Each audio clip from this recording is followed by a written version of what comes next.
Muy buenas noches, gracias por la puntualidad. ¿Quién no ha escuchado hablar de Warren Buffett, ¿no? Creo que Patti Paceta les debe haber alcanzado un link para que puedan visualizar un par de videos que Dante Albertini tuvo la gentileza de hacernos llegar. El presidente de Berkshire Hathaway y probablemente uno de los empresarios más influyentes de la actualidad y probablemente de la historia moderna del management. Es una persona que inspira, que influye tremendamente y que es un seguidor, fiel seguidor de las políticas, de la filosofía, diría yo, de value investment. Creo que cada año Warren debe releer el libro de Benjamin Graham, ¿no? The Intelligent Investor, un libro publicado en 1949, ¿no? Y que sienta las bases de una filosofía de análisis a la hora de invertir, ¿no? De ponderar oportunidades y sobre todo de maximizar los chances de éxito al generar un margen entre el valor actual del activo y el valor intrínseco o el valor que pueda realmente generar, ¿no?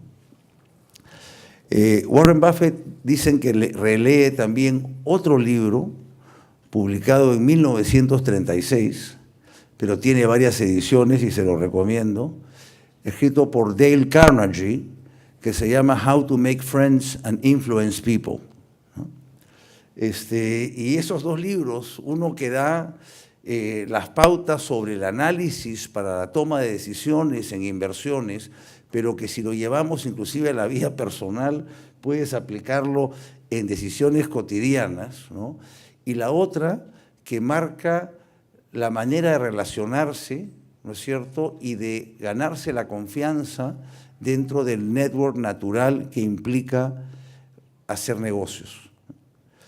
Y dentro de la importancia de este tema, y con gran actualidad, no sé si habrán leído esta semana la discusión entre Warren Buffett y Elon Musk, el CEO de Tesla, ¿no?, sobre el tema de ventajas competitivas y de fosas, ¿no?, a la hora de entender en qué industria uno debe meterse, y están ahí peleándose head to head, temas de filosofía de management.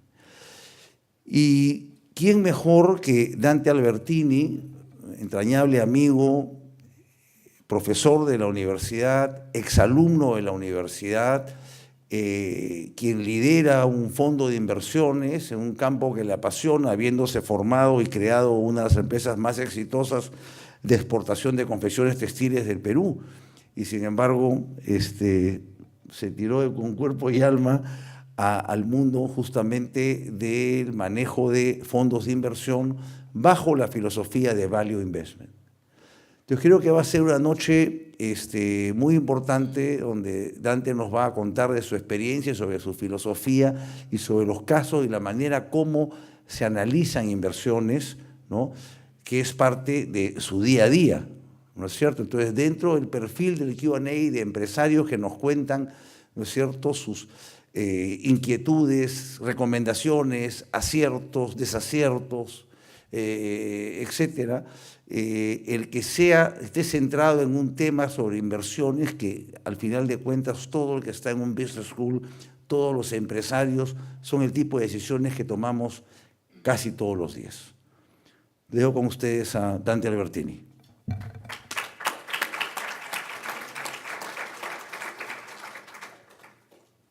Hace más de 10 años dicto un seminario de inversiones en la universidad que está basado en esto de Value Investing. Son 14 sesiones, pero como ustedes son MBAs, creo que en media hora voy a poder trasladarles todo lo que dicto en este seminario de 14 sesiones. Este tema me fascina y por eso he puesto mi cronómetro acá, porque si no me puedo hablar 3 horas y no me doy cuenta del tiempo. Quiero contarles, tengo 50 años, de mis 20 a los 40 más o menos me dediqué a hacer mi empresa textil. Desde cero, comprando 3 máquinas, empezando a trabajar en Gamarra y luego exportar. Y a los 40 hice un cambio de rumbo y de ser emprendedor, empresario, me convertí en inversionista. Y ahora un poco les quiero contar algunas enseñanzas importantes, algunos principios, algunas herramientas que son claves para desarrollarse como inversionista. El título de mi curso bien podría ser ¿Quién quiere ser millonario? Y espero que les quede algo de lo que les voy a dar como, digamos, herramientas importantes para eso, para hacer plata. Como bien dijo Benny, estos son los fundamentos académicos, digamos, ¿no? Este es Warren Buffett, este es Ben Graham, publicó en el 34 después de la Gran Depresión, en esa época, en la Biblia de análisis de inversiones que se llama Security Analysis, y luego en el 49 publica este otro libro, The Intelligent Investor. Buffett nace en el 30, cuando tiene 19 años, él había empezado a invertir desde los 12, no sé si vieron los videos que les pasé, pero era digamos, todo lo que estaba disponible para leer, ya lo leía, y ya lo sabía, y ya se había equivocado haciendo análisis técnico y otras cosas. Y cuando leyó este libro, dijo, vio la luz. Entonces dijo, y se dio cuenta que este profesor, porque era un profesor que además era un practitioner, o sea, también un inversionista, enseñaba en la Universidad de Columbia, se matriculó en Columbia y llevó este curso de inversiones. Y Buffett siempre dice que quiere que lo recuerden como profesor. Siempre que le preguntan, ¿cómo quiere ser recordado? Como profesor, ¿no? Bueno, digamos, la cátedra de Value Investing sigue dándose en la Universidad de Columbia, que es la cuna. El actual profesor se llama Bruce Greenwald, que se va a retirar este año. Y un poco estos son los fundamentos académicos, pero ya van a ver que es algo muy práctico. Y Warren Buffett, pues, es una celebridad. Hoy por hoy, 87 años, ya además de ser el inversionista probablemente más afamado en la historia, lo particular de él es que es un libro abierto. Y él dice, a mí me gusta hablar con estudiantes. Yo, de hecho, él está en Omaha, Nebraska. He ido más de 12 veces a Omaha. He ido llevando estudiantes de la Universidad del Pacífico, inclusive, porque a él le gusta hablar con estudiantes. Entonces, es como tener una sesión, una clase magistral con Warren Buffett, que son experiencias tremendas. Y es alguien que maneja, pues, esta empresa que tiene 700.000 millones de dólares en activos, ¿no? Son números enormes, es el principal accionista de Apple, Wells Fargo, Bank of America, etcétera, etcétera, y muchas otras compañías que están debajo. Y eso lo ha hecho desde el año 65, que tomó el control de esta empresa que se llama Berkshire Hathaway, que es un conglomerado. Este libro Howard Marks es otro inversionista conocido que publica unas cartas con cierta regularidad y siempre empieza diciendo, the most important thing, lo más importante en inversiones es, y en este libro, en cada capítulo empieza con eso, porque son tantos aspectos que son realmente tan importantes y lo tengo siempre como guía porque lo que les voy a ir contando ahora son algunos principios que cada uno de ellos podría decirse que es lo más importante. Entonces, y voy a terminar, o sea, va a haber una primera parte donde le quiero transmitir estos principios, estos conceptos, herramientas, y luego lo voy a llevar al mundo práctico con un ejemplo concreto, directo, que yo lo he vivido y lo estoy viviendo todavía. The most important thing, ¿no?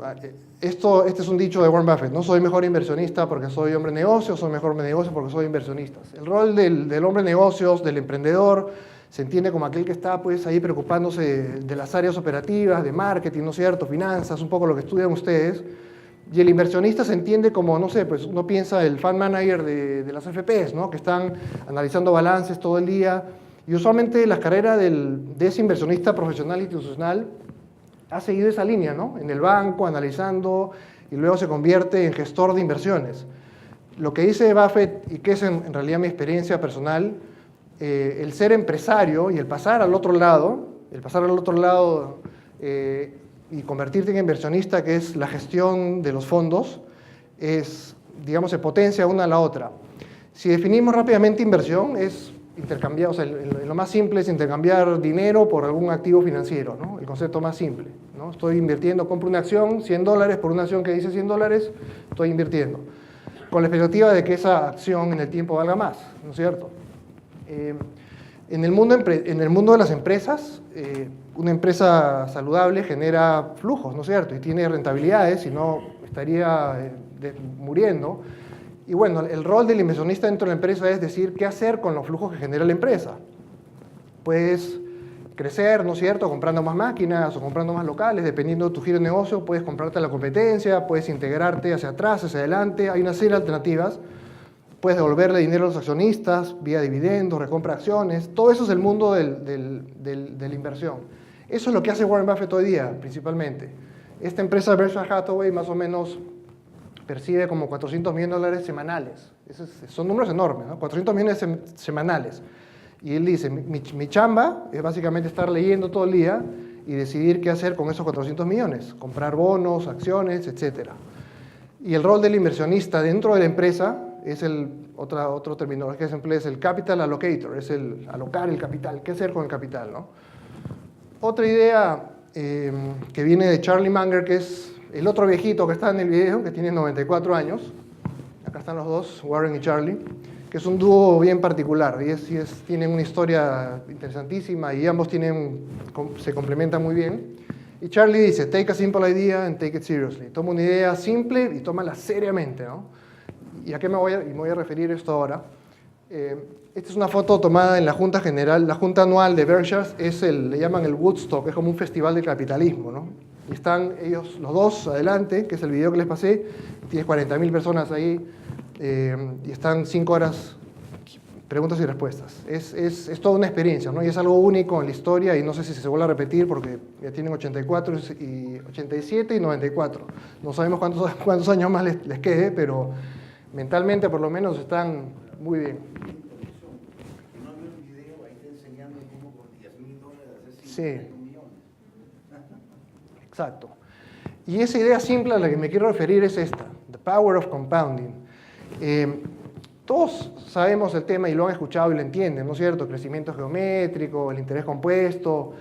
Y es una idea simple, pero es tan potente que muchas veces la gente no la aprovecha o no la dimensiona en su real, importancia.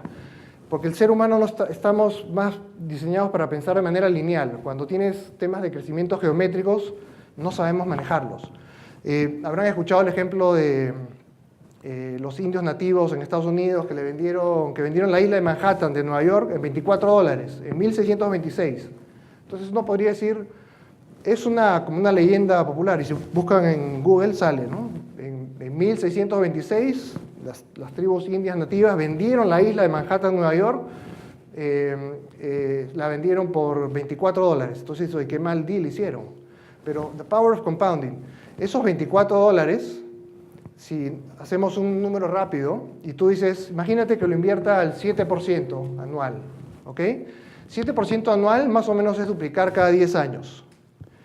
Y en términos, y en 100 años multiplicas por 1000, ¿no? Ese es el interés compuesto, o sea, 2, 4, 8, 16, 32, 64, ¿no es cierto? De 1 terminas en 1000, es 1000 veces. Entonces, en 100 años, esos 24 se convierten en $24.000, 1726. 1826, 24 millones, 1826, 24 billones, 24.000 millones de dólares, y más o menos, es un número bien rápido, así al ojo, pero se dan cuenta, terminas en un número que, hicimos un número con unos amigos y estás como que en 12 trillones de dólares, ¿ya? Para que tengan una idea, el valor, el wealth, la riqueza en el mundo, más o menos se estima en 400 trillones de dólares. Estados Unidos son 100 trillones de riqueza, y estamos hablando de que esos $24 que empezaron en 1626, después de casi 400 años, se convierten en 12 trillones. Es algo difícil de visualizar, pero es real. Así funciona el tema de compounding. Y lo importante son 3 elementos. ¿Cuál es tu monto inicial? ¿Cuánto tiempo tienes por delante? ¿Y cuál es la tasa de compounding? La única biografía autorizada de Warren Buffett es esta, y se llama The Snowball, porque la bola de nieve, o sea, la bola de nieve es eso mismo, esa bola de nieve, cuánto tiempo va a rodar, es un crecimiento geométrico, qué tan sticky, qué tan pegajosa es la nieve, vendría a ser como la taza, y cuál es el tamaño inicial de la bola de nieve. Alguien que se tomó muy en serio esto del compounding es el que está a la izquierda es Monish Pabrai, que es muy amigo mío, hace 15 años lo conozco, es un inversionista muy exitoso. Si pone su nombre va a encontrar un montón de videos y un montón de referencias de él. Y él dijo, cuando cumplió 30 años, yo tengo 51, él tiene 54, dijo, quiero jugar un juego partiendo de $1 millón llegar a $1.000 millones, ¿ya? Cuando tenía 30 años. Entonces dijo, necesito en 30 años, cuando tenga 60, o sea, de mis 30 a mis 60, si yo logro que el compounding sea 26%, $1 millón se convierte en $1.000 millones. Y tan fanático es que la placa de su auto, en California tú puedes diseñar tu placa si es que no está, digamos, no está tomada, y él le puso LB es las siglas de pound, de libra, entonces dice compound 26. O sea, el tipo su vida está enfocada en esa idea simple, compound 26. Él tiene hoy $200 millones de patrimonio que lo ha generado invirtiendo, simplemente invirtiendo.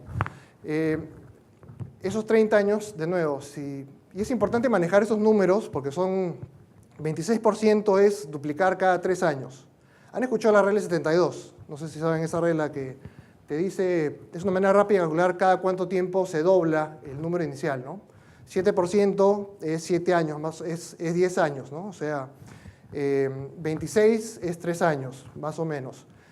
Entonces él dice, si yo tengo que doblar mi $1 millón cada 3 años.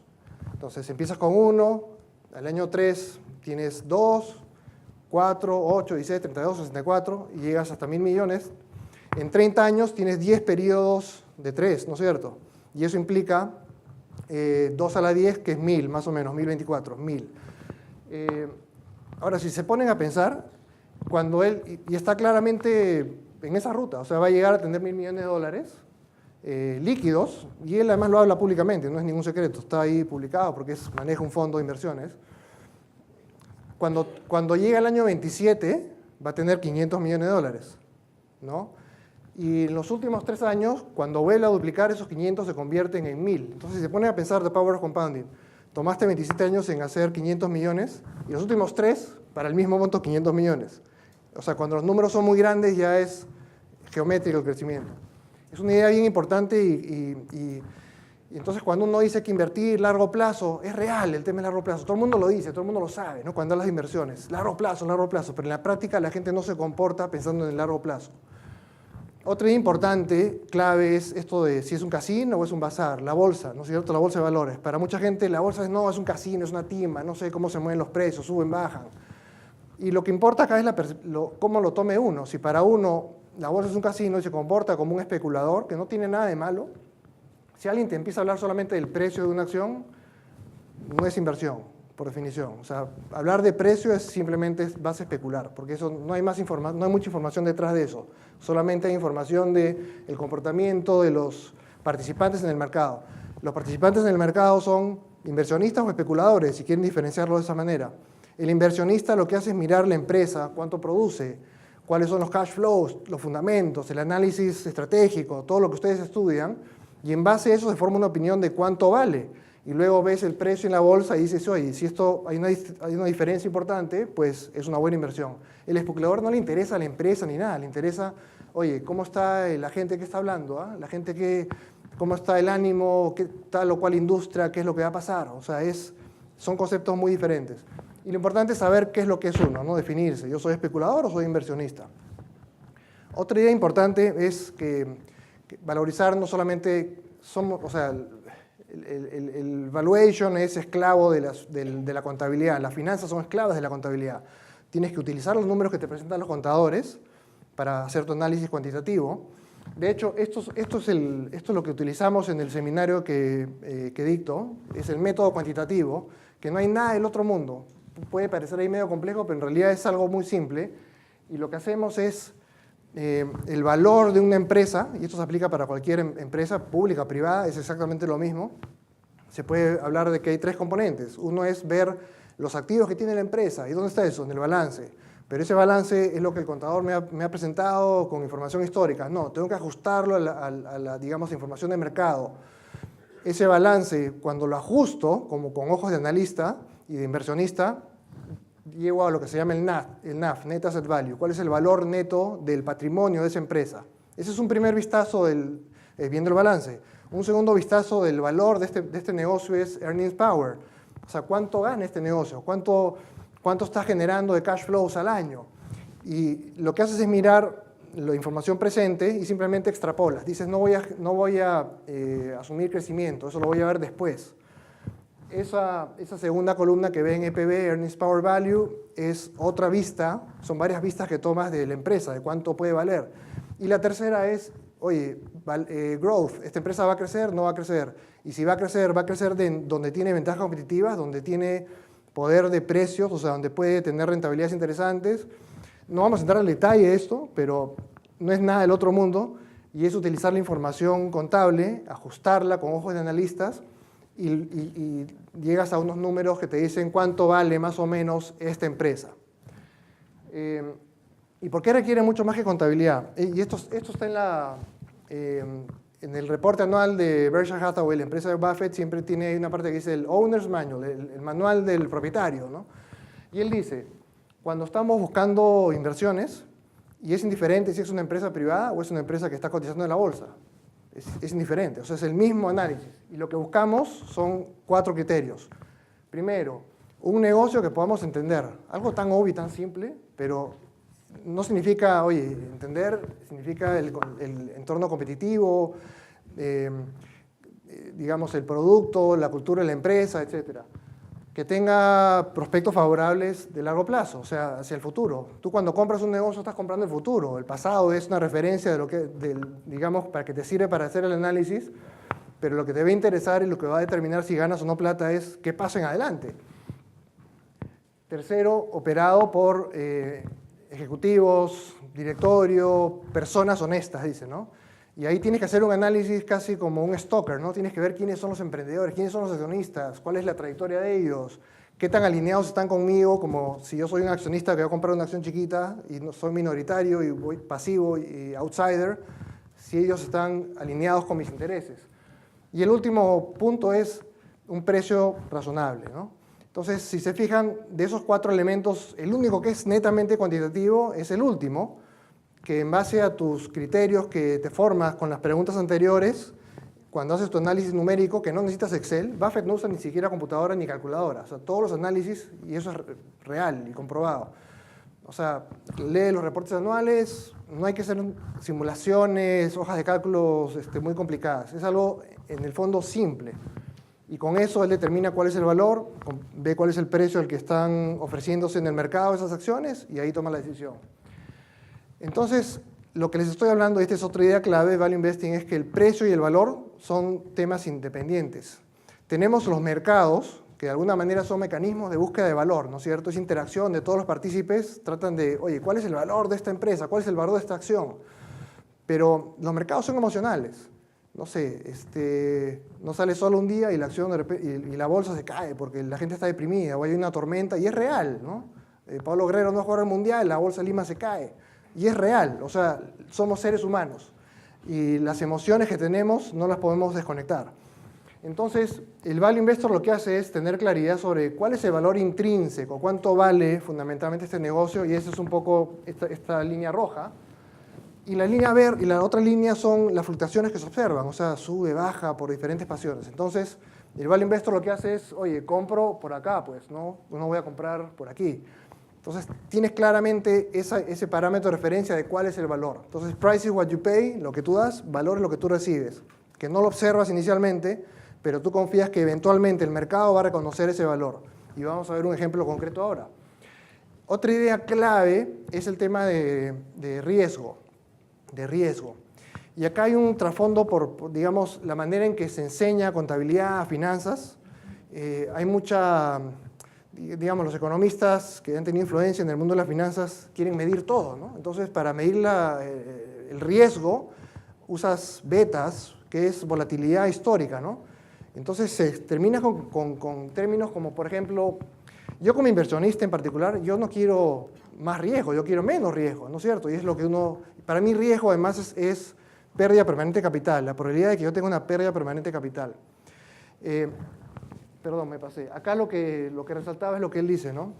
Lo ideal sería que los jóvenes tomen más riesgo, ¿no? Porque se usa coloquialmente la palabra riesgo como sinónimo, que en realidad está mal empleado, pero como volatilidad. O sea, que los jóvenes, como tienen un horizonte más largo, oye, no importa que la bolsa cayó, subió, porque en el tiempo sí va a subir. Eso es lo que te quieren decir. Yo lo diría, o sea, que lo importante es que puedas tolerar, y de hecho puedes tolerar más volatilidad, y en el tiempo vas a ganar más plata. Mi trabajo principal como inversionista es manejar el riesgo, o sea, minimizar el riesgo, no maximizarlo. Entonces, esa es otra cosa que te dicen coloquialmente: para ganar más tienes que aceptar más riesgo. No, mentira. Yo quiero ganar más con menos riesgo. Lo que puedo tolerar es más incertidumbre, por ejemplo, que son cosas diferentes.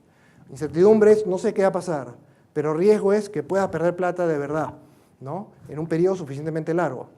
Entonces, acá también ven que el concepto del plazo es importante. Si tu horizonte temporal es un año, entonces, oye, dentro de un año necesito la plata porque tengo que matricular a mis hijos en el colegio. O sea, estarías loco metiendo tu plata en la bolsa, porque ahí sí estás especulando uno y el riesgo es altísimo, porque dentro de un año nadie sabe qué va a pasar con la bolsa. Pero si tú me dices, mi horizonte temporal es 5 años o más, ahí sí puedes decir que de arranque puedo estar pensando en que estoy invirtiendo, porque estás sujeto a estos vaivenes que van a haber en los mercados.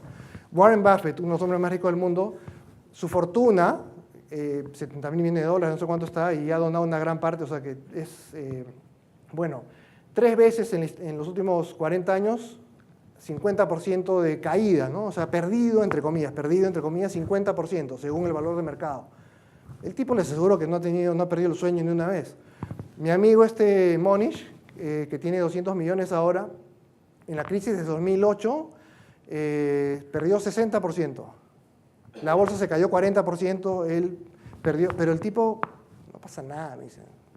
O sea, es parte digamos, es la naturaleza de este mundo de las inversiones. Si uno no tolera mucho esos vaivenes, no puede ser buen inversionista. Ese es otro principio. O sea, tiene que ser un bicho raro. El value investor es un bicho raro, de alguna manera, porque no hace caso a lo que la gente diga, que está representado en el precio de la bolsa. El precio es la opinión conjunta de todos. Y si tiene convicción en su análisis, lo que te importa es el valor. Si el valor está por acá y el precio se mueve hacia abajo, no me interesa.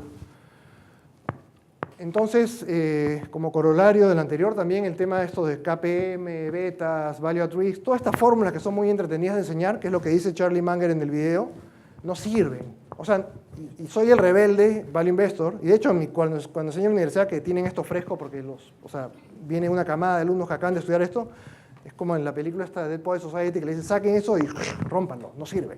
Más o menos es lo mismo.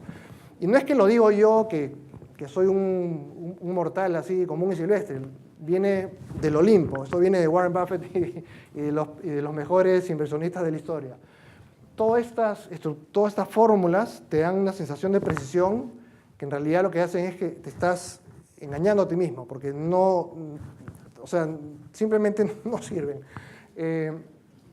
Ahora, ¿cuál es el drama acá? Es que no hay justicia en los mercados, y lo que quiero decir es que proceso y resultado no necesariamente van de la mano. O sea, si yo tengo un buen proceso, hago un buen análisis, no puedo garantizar que me vaya bien, porque siempre hay elementos no conocibles que se van a dar en el futuro. Entonces, yo idealmente quiero estar en esta primera parte, ¿no? Quiero tener buena suerte y tener un buen análisis, pero puede pasar que, por más que hice mi análisis y entendí la empresa, sucedió algo que era impredecible y me afectó negativamente. Yo históricamente, y lo mismo cuando converso con Monish, ¿no? Decimos, 1/3 de nuestras inversiones no funciona. O sea, de 3 acciones que compramos, una no funciona y las otras 2 van bien. Entonces tienes que manejar un portafolio, pero no existe el récord de 100%, que todas tus inversiones van a ser buenas. Warren Buffett hizo una inversión muy, muy importante en IBM, fue un error. Ya de alguna manera lo he reconocido, ya ha vendido, ya vendió todo. Y claro, puede pasar también que tú hiciste tu análisis mediocre o simplemente compraste porque alguien te dio un tip y tuviste suerte y ganaste plata, y muchas veces deben haber conocido gente que le pasa eso y se sienten unos genios, ¿no? Y ya sé cómo es esto, ¿no?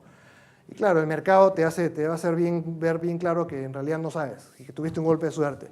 Entonces, el drama es ese, que no tienes un mecanismo de confirmación de si tu análisis, bueno, pero en el tiempo se entiende que si uno es prudente y es consistente y hace un buen análisis, ya tendrías que ser muy piña para que siempre estés acá, ¿no? A eso voy, o sea, pero lo ideal es estar en esta columna. Entonces, otra idea clave es ignorar proyecciones macro, ignorar lo que está pasando en el mercado. Si ven el video de Buffett también, empieza con esta portada del New York Times, dice, ¿quién iba a comprar acciones? La guerra, la estaban perdiendo, etcétera. No, tú tienes que tener esa visión de largo plazo, estás mirando el horizonte, porque si empiezas a mirar el día a día, entras en pánico, entras en inacción. Entonces, parte de esas proyecciones son, por ejemplo, ¿no? Estos típicos, esto sale acá siempre, ¿no? Periódico. La BBL podría rendir, la Bolsa de Lima podría rendir 20% en los próximos 10 años. Si la economía crece 5%, la bolsa puede rendir 20%. Un análisis numérico así bien fácil, bien rápido, tú dices, oye, a ver, en 10 años, si crece 5%, ¿no es cierto? En 10 años significa que el PBI se va a multiplicar por 1.6, ni siquiera se llega a doblar. Y si tú me dices que la bolsa va a crecer 20% compounding, y de nuevo, el criterio de compounding, la bolsa va a ser 6 veces más. Entonces, si bien es cierto, no hay una correlación perfecta entre la economía, el crecimiento de la economía y la bolsa, sí van de la mano de alguna manera. O sea, sí hay desfases, pero esto no tiene sentido. O sea, que la economía crezca menos de dos veces y que la bolsa crezca 6. No tiene sentido. Entonces, esto simplemente hay que ignorarlo. Yo simplemente saco recortes para mis cursos. Y otra idea importante es esta, humildad y paciencia. O sea, el tema de la acción cae, sube, paciente. Si uno está seguro de lo que ha hecho, tener paciencia. Y siempre ser humilde, porque el mercado es un destructor de egos, ¿no? Y hay muchos casos. Hay un Bill Ackman ahora, uno que hizo unas inversiones importantes en Valiant, una empresa farmacéutica, no sé si la has visto, perdió miles de millones de dólares literalmente, porque se terminan, o sea, cuando uno gana mucho dinero te endiosas, ¿no? Y tienes un montón de gente que viene y te dice, oye, wow, tú eres un... Buffett es la persona más sencilla que se les puede... O sea, el tipo es multimillonario, vive en su misma casa desde hace 50 años, una casa pequeña, no tiene varias propiedades, no tiene un superyate. Dice, eso no, para mí el dinero no tiene utilidad. Y de hecho, todo su dinero está regresando a la sociedad a través de la fundación de Gates y otras. O sea, él dice, el dinero, me gusta el juego, me gusta no el juego en el sentido de casino, sino la actividad de inversionista, ¿no? Me gusta, pero no el producto el dinero no tiene una utilidad para él.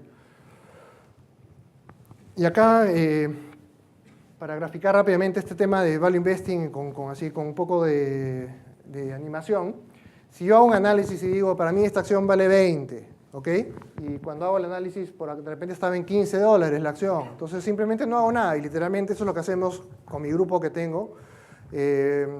Y la pones en el radar, en un watch list, ¿no es cierto? Y si por ahí llega un momento donde cae a 10 y tú dices, oye, ahora sí está en la zona de compra, porque yo quiero tener un margen de seguridad que tenga un upside del doble, ¿no? Que pueda subir por lo menos al doble. Entonces, en ese momento yo la voy a comprar probablemente si es que yo valido mi análisis. Y hay preguntas que yo no voy a poder responder y hay que ser realistas. Yo no sé si mañana va a estar más barata. Yo no sé si va a pasar que va a llegar a 20 tampoco. Simplemente tengo que tener convicción y confianza en mi análisis y decir, esto vale 20, la voy a comprar. Y puede pasar que, claro, la compro y de repente se cae. Y entonces, si uno no ha hecho un buen análisis y de repente por acá está en $5, tú ves oye, yo tenía 100 y ahora tengo 50, ¿no? Estoy perdiendo la mitad. Y es muy emocional, ¿eh? Te duele. O sea, todos han perdido plata. O sea, es como cuando te roban algo, que sientes así, es lo mismo. O sea, tú tienes, si no sabe manejar estas emociones, empieza a actuar irracionalmente. Pero si tú has hecho bien tu análisis y dices, oye, no hay problema, esa acción vale 20, lo otro que no puedo saber es, ya, pero ¿cuándo va a llegar a 20? Tampoco sé. O sea, tú no sabes si dentro de 1 año, 2 años, 3 años. Lo relevante acá que es que si estuviste en tu análisis bien, y digamos que no tuviste suerte ni mala suerte, simplemente se dio lo que tú estimabas que iba a suceder con esa empresa, en ese negocio, etc. Y llegó a 20, llegó a la zona de 20, la zona de venta, tienes que ser disciplinado y dices, voy a vender, porque ya está en su valor intrínseco, ¿ok? ¿Qué otra cosa no puedo saber? O yo no sé si mañana va a seguir subiendo, ¿no es cierto? Porque si uno empieza con esa mentalidad, oye, de repente mañana no, voy a esperar un poco, ¿eh? Y sube, no, y volvió a bajar, no, voy a esperar. Entonces, el mercado es como que te hipnotiza y ven, te dice, conviértete, o sea, lo que el mercado quiere y todos los participantes en Wall Street es trading, o sea, que compras, vendas. el trader, o sea, el broker, digamos, de Buffett no gana mucho, porque Buffett le decía, cómprame esta acción y se la queda ahí 20 años. No, pues, el broker, no sé si han visto la película Wolf of Wall Street, entonces tampoco es eso, quieres trading, quieres actividad. Entonces uno tiene que ser bien disciplinado, casi, digamos, por eso digo que el Value Investor tiene algunos temas que son medios de bicho raro, ¿no? Distinto al resto de la población.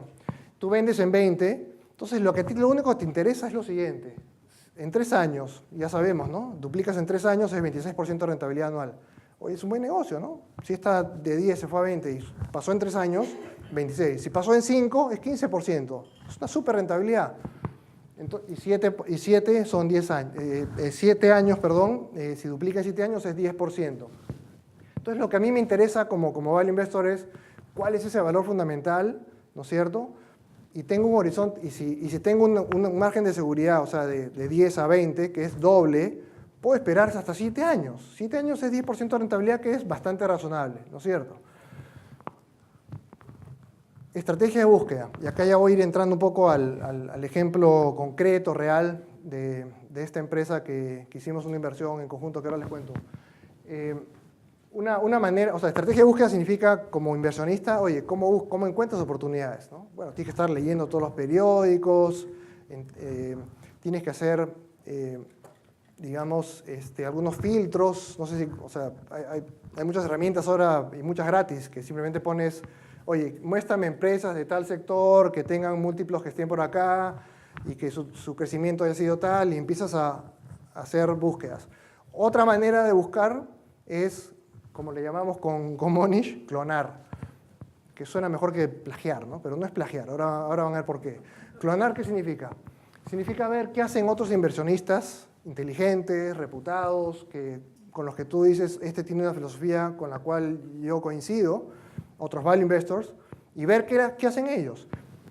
Hay esto que se llama el 13F, el 13F, que significa que todos los inversionistas que tengan en Estados Unidos, esto es en Estados Unidos, más de $100 millones bajo administración, tienen que reportar lo que tienen en sus portafolios cada 3 meses, ¿ya? Con un delay de 45 días. Entonces, por ejemplo, el primer trimestre que acabó fines de marzo, 45 días es hoy. Justo hoy día están saliendo, he estado viendo ahí los reportes, porque hoy día te enteras qué tenía en su portafolio Warren Buffett. Y te enteras si vendió algo nuevo, si compró algo nuevo, si vendió lo que ya tenía. Entonces nosotros tenemos una lista como de 25 inversionistas, entre ellos Berkshire Hathaway, Warren Buffett, y lo que hacemos es ver qué han hecho. Y una vez que encuentras una empresa que te llama la atención, estudias y tratas de hacer una ingeniería inversa para ver, oye, ¿qué puede haber visto acá? Y si validas lo que él puede haber visto, pues la vas a comprar. Es una manera de encontrar oportunidades, viendo qué hacen otras personas inteligentes. Este es Monish. Y bueno, y esto que se da en el mundo de las acciones, ¿saben quién es él? Él es Sam Walton, murió en los 90s, el fundador de Walmart, la empresa de retail más grande del mundo, cerca de $500 mil millones en ventas. Y él se definía, su biografía es muy buena, ¿no? Made in America. Y él se definía, decía, yo no soy un hombre muy inteligente, yo lo que soy bueno es clonando. Era un tipo que tenía supermercados, Walmart, ¿has escuchado Walmart, supongo? Ya. Lo que él hacía es, tenía su avioneta, estaba en Arkansas, ¿no? Y subía, dice que se iba con sus managers, a ver, quiero ir a la tienda, ¿no? En tal ciudad, a la que peor le va. Entonces se metía con sus managers, y ese es uno de los dramas de los negocios retail, ¿no? Que está todo expuesto, porque tú puedes entrar y ver exactamente a qué precios venden, cómo tienen distribuida su tienda. Y él le decía a sus managers, quiero que en esta tienda encuentren algo que ellos hacen mejor que nosotros. Algo tienen que hacer mejor que nosotros. Les daba ese reto. Y paraba haciendo benchmark con muchas tiendas continuamente, ¿no? Y él decía, yo simplemente lo que hago es clonar y ahí manejarlo fanáticamente, ¿no? Tienen reuniones a las 7 de la mañana los compradores, todos los sábados. Es una compañía, pero así súper eficiente, que funciona como un reloj. Lo que vimos fue que como en esta época, justamente hace 6 años, en mayo del 2012, cuando vemos, esta es una página web, por ejemplo, Dataroma, que es gratis. Tú entras ahí, Dataroma, y ves, oye, te sale la lista de los super investors, como le llaman. De hecho, Monish es uno de los super investors. Y acá ves Berkshire Hathaway, que es la compañía de Buffett.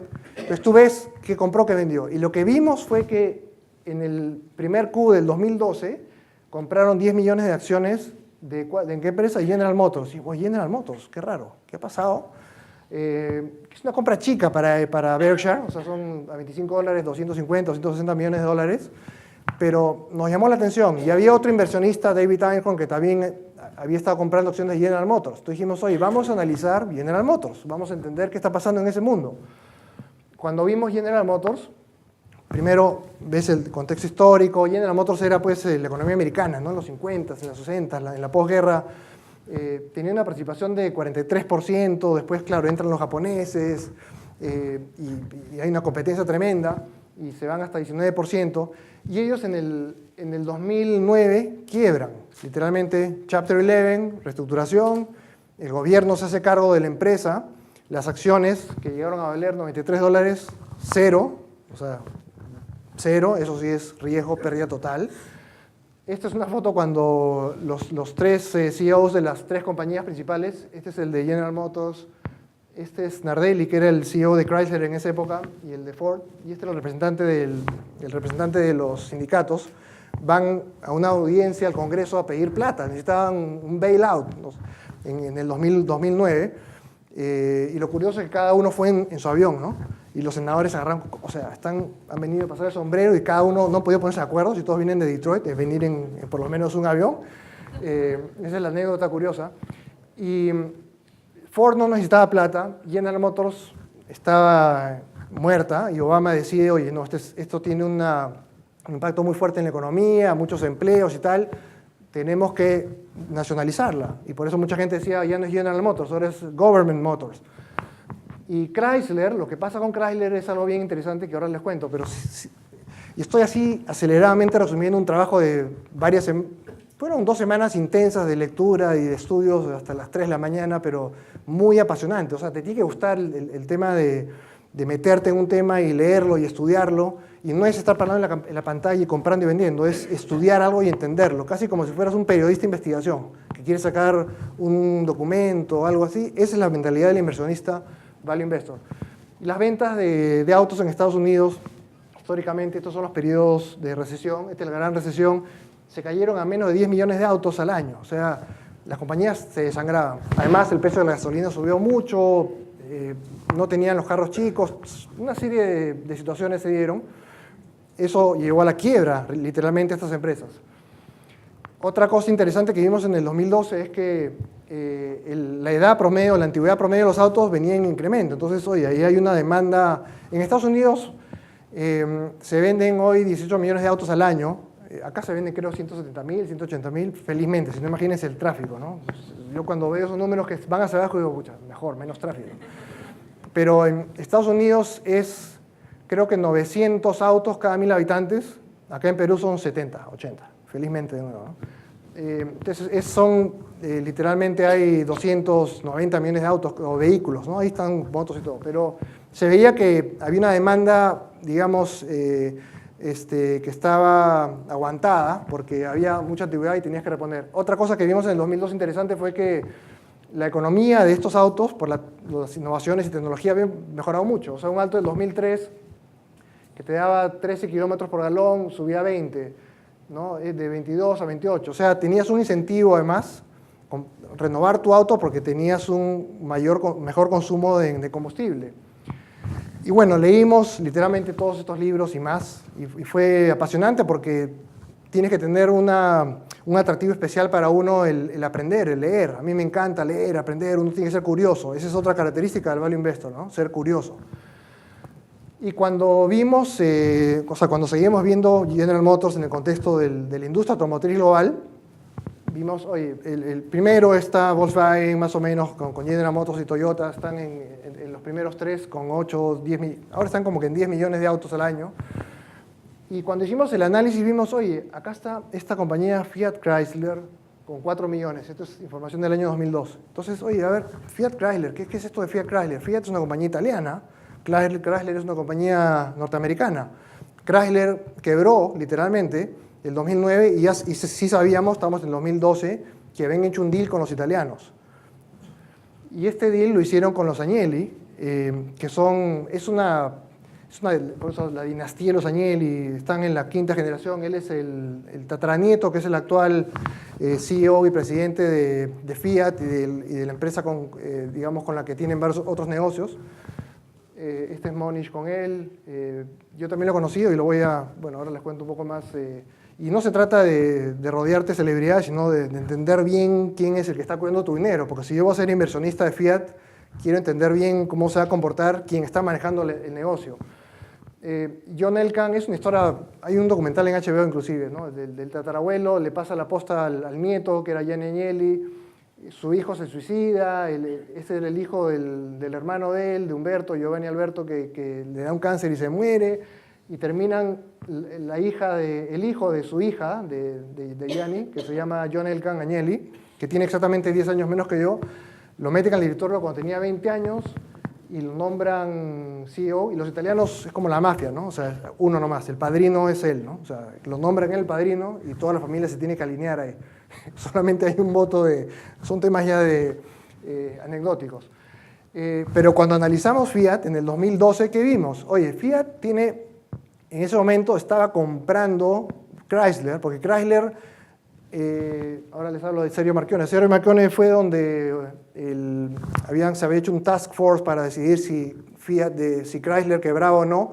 General Motors le iban a rescatar de todas maneras. Ford estaba bien, saludable. Y viene este italiano, que es Sergio Marchionne, y dice, oye, hay complementariedad, ustedes son bien americanos, nosotros somos europeos, nosotros tenemos motores chicos, ustedes no. Me interesa, creo que hay mucha sinergia, vamos a hacer un deal, pero no voy a poner plata. Deme 20% de la compañía y un préstamo para poder reflotarla, yo voy a sacar modelos nuevos y hace un deal con ellos en el 2009 y en el tiempo, cuando llegamos al 2012 ya había estado comprando acciones y ya tenía 58% de la compañía. ¿Qué otros activos tenía Fiat? Tenía el 90% de Ferrari. Y cuando vimos esto dijimos, oye, tienes el 90% de esta marca icónica, irreemplazable, que no hay ninguna otra que ni se le acerque, ni Lamborghini, ni ninguna otra. Tienes el 90% de esta empresa, tienes todas estas otras marcas que tiene Fiat, tiene unas empresas que no son poca cosa, que son empresas de componentes que valían como 5 o 6 billones, calculamos en ese momento, y cuando vimos el precio de mercado decíamos, oye, no puede ser, algo está mal acá. El market cap de esta empresa era como 6 billones, me parece. Estos son los números, y así números bien rápido, bien resumidos. Si ponemos Ford, Volkswagen, General Motors y Fiat, lo que vimos fue lo siguiente, market cap. ¿Saben lo que es market cap? ¿No? Es el valor patrimonial según la bolsa. O sea, el valor patrimonial de una empresa es el capital de la empresa, que te dice el contador, es el valor que te dice el mercado, que es el market cap, y el tercero, y más importante quizá, es el valor intrínseco que tú calculas como analista, ¿no? En teoría debería coincidir, y más o menos muchas veces sí coincide, y cuando coincide no hay oportunidad de hacer una buena inversión, pero cuando hay una divergencia entre el market cap y el valor que tú calculas, dices, oye, acá hay una oportunidad tremenda. El market cap de Ford 40, 65, General Motors 30, y Fiat era 5.7. Dijimos, oye, Fiat, ¿cómo puede valer 5.7, 6 mil millones de dólares? No tenía sentido. Solamente Ferrari vale eso, decíamos, ¿no? O sea, teníamos una protección, digamos, a que, oye, que cierren todo, y tienen unas marcas tremendas. Jeep es una marca poderosísima, es la joya y la corona, en realidad hoy día es Jeep. Y entonces, ¿cómo hacemos el análisis así bien rápido, simple? Es, oye, market cap más deuda menos cash es el valor de la empresa, ¿no es cierto? El enterprise value. En el caso de General Motors es 12 billones porque tenía una buena cantidad de cash, y en el caso de Fiat, 17. Ahora, ¿cómo se compara eso para poder comparar entre distintas compañías? Dices, ¿cuánto venden? Esta vende 135 mil millones de dólares, 206 Volkswagen, que tiene Porsche, tiene una serie de marcas ahí abajo muy poderosas, 150 General Motors y Fiat 77. El EBIT, ¿qué cosa es el EBIT? Utilidad operativa, ¿no es cierto? Eso nos gusta usar más a nosotros los value investors que el EBITDA, que es lo que más usan los bancos de inversión, porque como es un número más grande, puedes hacer deals que son un poco más importantes. Pero la depreciación es un gasto muy real, y tan real que lo has hecho anticipadamente, ¿no? Simplemente lo vas reconociendo en el tiempo, ¿no? El margen operativo 9, 5, 16, 5 y 3. Entonces acá ves que claramente son underperformers, ¿no? O sea, están debajo de esas dos. El múltiplo EV sobre EBIT, o sea, el Enterprise Value sobre EBIT, es un múltiplo para decir, oye, ¿cuánto estoy pagando por cada dólar de valor de empresa? 9, 4, 1 y 8. O sea, claramente esta es la más barata según este múltiplo. Tú quieres menor múltiplo, significa que está más barata en relación al valor de la empresa. Y sobre ventas, igual, otro múltiplo que te dice cuáles son las más baratas son estas dos. Ese es un vistazo rápido, así, cuantitativo. Esta industria automotriz, que claramente también lo vimos y lo sabíamos, es una industria de alto CAPEX, o sea, tienes que reinvertir, te cuesta una millonada, una billonada sacar un nuevo auto. Cada una de estas compañías invierte 7.000, 8.000, 9.000 millones de dólares al año en nuevas plantas, en retooling, etc. Tiene eso, tienes baja rentabilidad. ¿Vieron los márgenes operativos? No son márgenes de Google, pues, ¿no es cierto? No son márgenes así de Apple, son márgenes muy bajos. Tienes problemas de sindicatos también, tradicionalmente, en Estados Unidos. Entonces son temas que tú dices, oye, eso no me gusta, ¿no? Han quebrado, además, recientemente. Entonces hicimos bien el análisis de, oye, ¿qué ha pasado con esa quiebra? Lo que aprovechan es reset, control al del, reset. Negociaron sus contratos, bajaron sus costos laborales, las pensiones, eran compañías nuevas. Sacaron un montón de gente, negociaron con los dealers. Y algo que dice Buffett es, rara vez te encuentras con un super manager que está en una compañía que es mediocre o en un sector mediocre y vale la pena seguirlo. Entonces, cuando con Monish leímos esto, dijimos, oye, si Dios nos está diciendo esto, hay que hacerle caso. Está en la Biblia casi esto. Esto viene directamente del Vaticano. Y Sergio Marchionne, que es el CEO, que a él lo contratan en el 2004, entra Fiat como director. Tengo mucha información en la cabeza y el tiempo se nos quedaría corto, pero voy a ir. Sergio Marchionne, cuando estudias a la persona, dices, a ver, ¿quién es este manager? ¿No? ¿Se acuerdan de Buffett, las 4 reglas? Oye, las personas, bueno, dices, a ver, ¿qué ha hecho su trayectoria profesional Sergio Marchionne? Su anterior rol fue CEO de SGS, que era una compañía de los Agnelli también, de los italianos. ¿Conocen SGS, que es la que está en Perú? Ya. Y como ven, el precio de la acción se multiplicó por bastante, o sea, fue una muy buena performance, reflejando una buena gestión. De hecho, se multiplicó por 5, dijimos, bueno, hay un buen indicio, o sea, es alguien que ha dado, y otras historias de otras empresas que gestionó. Sergio Marchionne lo estudiamos, casi que te vuelves un stalker, ¿no? Que tienes que saber exactamente qué hace, con quiénes habla, cómo se relaciona. Él es italiano, canadiense, habla muy bien inglés, se relaciona bien con los gringos, este es el presidente de los sindicatos. Las culturas, no hubo un shock cultural. Anteriormente Chrysler fue de los alemanes, de Daimler, es otra historia, y hubo un clash cultural tremendo. Y el tema de la cultura, que a veces para muchos, y en las universidades también, no, es un tema soft, no, queremos hacer hard data, queremos ver números. No, la cultura de la empresa es clave. Y la cultura de empresa tienes que verla desde arriba, el líder, ¿no es cierto?, cuáles son las costumbres, cómo se manejan, etc. Y cuando estudiamos a Sergio Marchionne como líder, esto te va a gustar a ti, Harvard Business Review, sale este artículo que publica el mismo Sergio Marchionne, que, o sea, empiezas a leer información, todo lo que encuentres, artículos, videos de YouTube, todo lo que encuentres sobre las personas, tienes que estudiarlas para entender bien con quiénes te vas a, digamos, vas a invertir, es como un matrimonio, con quién te vas a casar, casi. Y vimos que él había escrito este artículo en el 2011, refiriéndose al 580, que es este carro chiquito, el Fiat 500, que hay algunos en Lima. Y él decía, el Fiat 500 es como el iPod. Cuando Steve Jobs regresa a Apple en el 2001 y lanza el iPod, como que fue el renacimiento, ¿no? Y él hacía una analogía con eso y otras cosas interesantes que mencionaba. ¿Qué había pasado con el precio de la acción de Fiat? Vimos, oye, él lo contratan por acá en 2004, estaba en la lona, estaba semi-quebrada la empresa, le empezó a ir súper bien, hizo una serie de reestructuración, se fue hasta $20 la acción. ¿Y qué pasó? La gran recesión, la crisis. De nuevo se volvió a caer.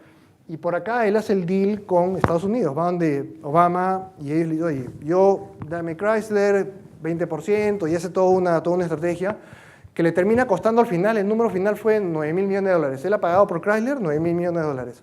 Esa misma compañía, los alemanes que la compraron en los 90s, Daimler, o sea Mercedes, que compró Chrysler en los 90s, pagó $38.000 millones. Que luego, que es toda una historia, ¿no? Pero perdieron todo. O sea, hizo una muy buena compra, la acción había empezado a subir Y cuando nosotros vimos esta acción estaba por acá abajo todavía, estaba por acá abajo. Porque la crisis europea, Grecia, no sé si se recuerdan. Entonces, cuando hay ese contexto de, oye, la crisis, Europa, el euro se va a ir, y esta compañía es muy europea además, porque viene, ¿no es cierto?, Fiat, por más que los principales activos estaban en Estados Unidos ya en ese momento, Chrysler, se da esa oportunidad.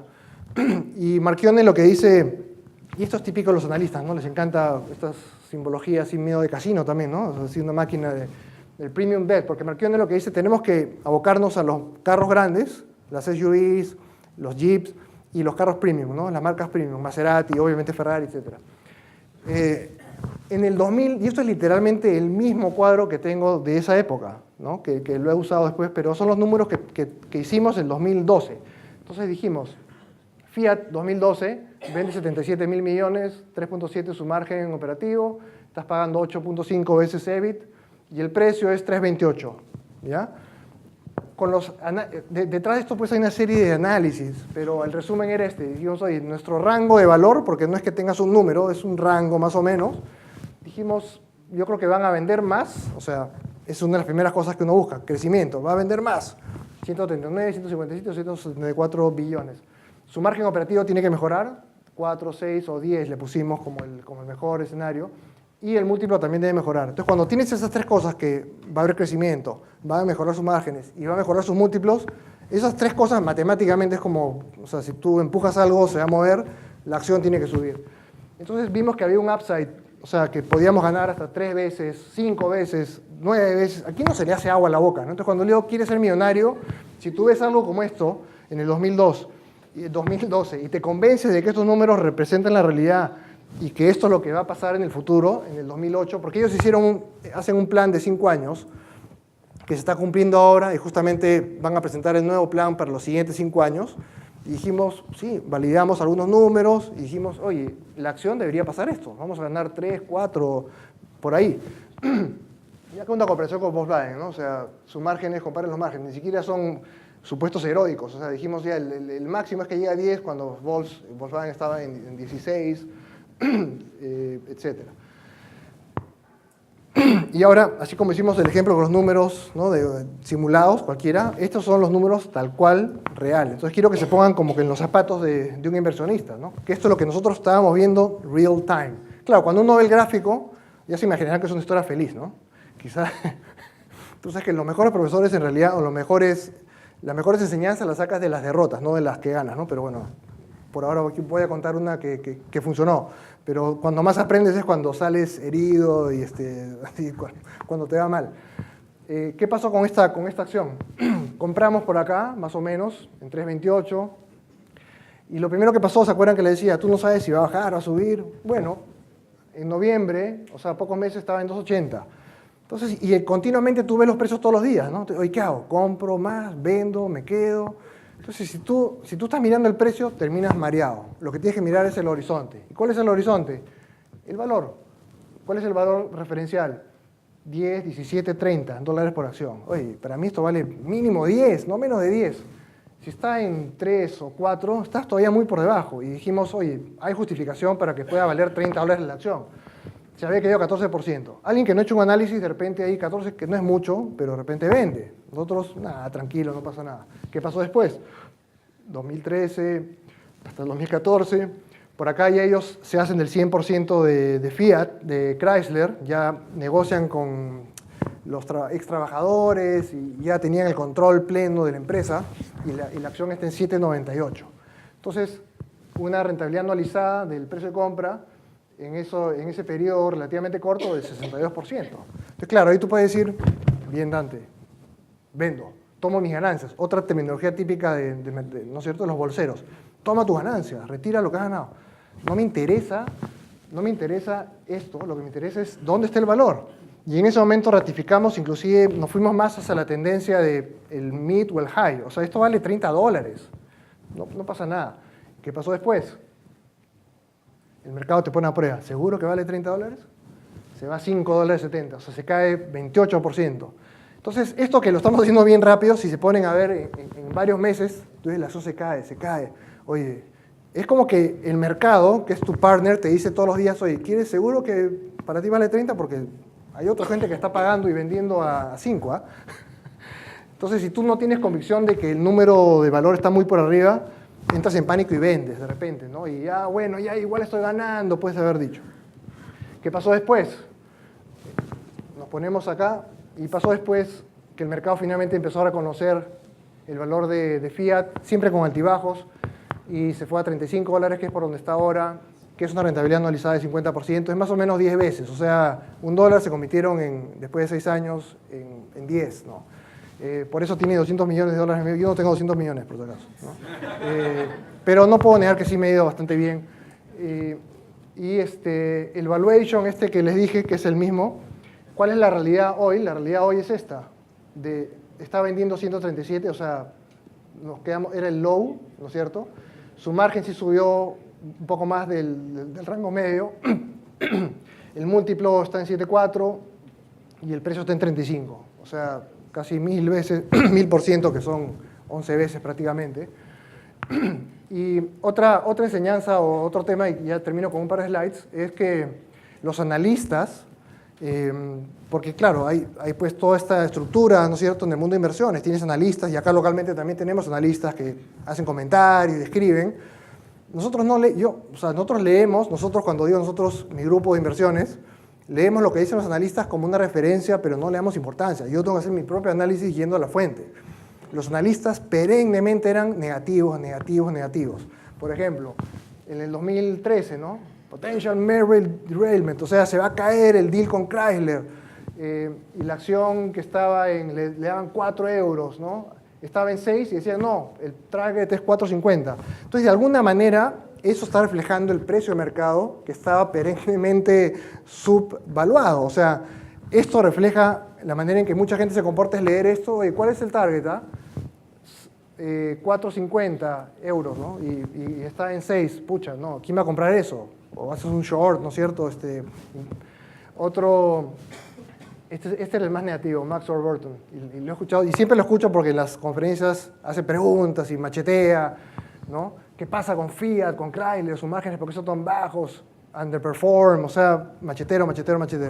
Entonces, de los 6, 7 analistas, la mayoría decía, el rating que le dan usualmente te dicen o buy, ¿no? Hold. Cuando dicen hold, en realidad lo que quieren decir es vende, sell. No dicen, usualmente te ponen hold cuando es sell. Pero esto nos alegraba a nosotros porque si teníamos más dinero fresco para poner, oye, hay que seguir comprando. Y de hecho, eso fue lo que hicimos.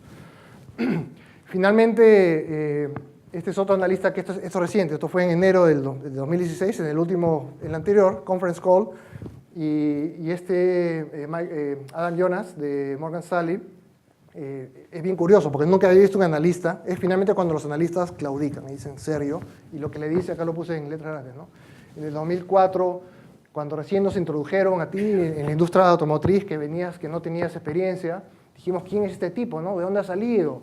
Y bueno, tú has llevado pues de 2 billones de euros a más o menos como 72 billones de creación de riqueza.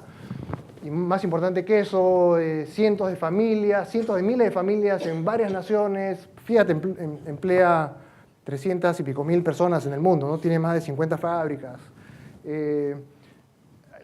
¿No es cierto? Le has enmendado la plana a los escépticos en todo el camino. Solamente quiero decirte que Dios te bendiga, Sergio. Nunca vamos a ver a alguien como tú de nuevo. No me importa lo que digan los demás. Solamente quería decirte eso, ¿no? Y era gracioso escucharlo porque Adam Jonas lo conozco y siempre era el que cuando la acción estaba en 4, no, esta acción vale 3, ¿no? Cuando la acción estaba en 6, no, vale 5. Pero siempre hacia abajo, ¿no? Y finalmente, el último reporte que saca Adam Jonas es, ahorita, abril 2018, might Sergio stick around, porque Sergio se retira ahora, y dice, estamos subiendo nuestro bull case, o sea, que puede llegar a 50 euros, o sea, ¿no? 60 o más dólares la acción de Fiat. Acá he simplificado varias cosas, porque en realidad Ferrari se hizo un spin-off, o sea, nos dieron acciones de Ferrari, son dos compañías independientes. Si se acuerdan, el market cap de Fiat y Ferrari, o sea, el 90% de Ferrari con todo Fiat, con Chrysler, era 6, 7 billones. Hoy día, el market cap de Fiat está en 35 billones, 35 mil millones, y el de Ferrari está en 25 mil millones de dólares. Ferrari es una marca de lujo, ¿no? Es una marca que tiene unos márgenes tremendos, ganan creo más de 100 mil dólares por cada auto que venden, pero limitan su producción a 7.000, 8.000 autos al año. Y bueno, voy a estar justo, hoy día recibí esta invitación y dije, la tengo que poner en la presentación, ¿no? Me han invitado tienen lo que llaman el Capital Markets Day, que es el 1 de junio, en un par de semanas, en Boloco, que está en las afueras de Milán. Y nada, va a estar pues Sergio, me voy a tomar mi selfie con Sergio, le voy a agradecer encarecidamente. Y además que vamos a poder, dice acá, ¿no? Participar en una Vehicle Ride Experiences con un professional driver, o sea, va a estar bueno, ¿eh? O sea que este es el cherry sobre la torta, ¿no? O sea, hemos ganado un montón de plata y encima me invitan a esta conferencia en Milán, que acá lo que van a presentar es el plan para los próximos 5 años. Ya hay tremenda expectativa de qué van a decir y vamos a ver si se valida esto de que puede llegar hasta 50. Yo no he vendido acciones todavía, no estoy recomendando que compren tampoco, no se trata de eso, estamos en un ámbito académico, pero finalmente termino con este slide, que es esto es lo que tiene Buffett en su oficina, literalmente. Dice, invest like a champion today. Él siempre se motiva, quiere tener elementos que lo incentiven a ser cada vez mejor inversionista. Y bueno, de repente algunas ideas han quedado en el aire, media flojas, pero entramos al Q&A y la verdad que si 5 de estas ideas o 4 de estas ideas las ponen en práctica, pueden ser millonarios también. Y eso es así, ¿no es cierto? Y creo que todos deberíamos buscar generar riqueza para luego emplearla inteligentemente, ¿no? Y siempre uno se compra los juguetes primero, pero luego ya piensa en la sociedad, en los demás, ¿no es cierto? Este amigo Monish Pabrai, que tiene 200 millones, tiene una fundación en la India, justo la voy a visitar ahora también, a chicos que no tienen, digamos, están en extrema pobreza, les hacen evaluaciones intelectuales y si ven que tienen la capacidad, los acoge. Él ha metido ya como 20 millones, ha construido un campus y los ayuda a entrar al Instituto de Tecnología de la India. Y ya hay casos de éxito, porque esto lo está haciendo hace 8 años. Y estuvimos en San Francisco y fuimos a visitar Google y había un chico que había de estos que, como él dice, este chico estaba corriendo calato ahí en la calle y mira, ahora está trabajando en Google. O sea, les cambia la vida, o sea, te cambia la vida. Entonces él tiene una fundación para recoger a estos chicos, capacitarlos, prepararlos y para él también es como Warren, dice, el dinero no tiene mayor utilidad, lo que me gusta es el juego del millón al billón en 30 años y parece que lo va a lograr. Ahí lo dejo.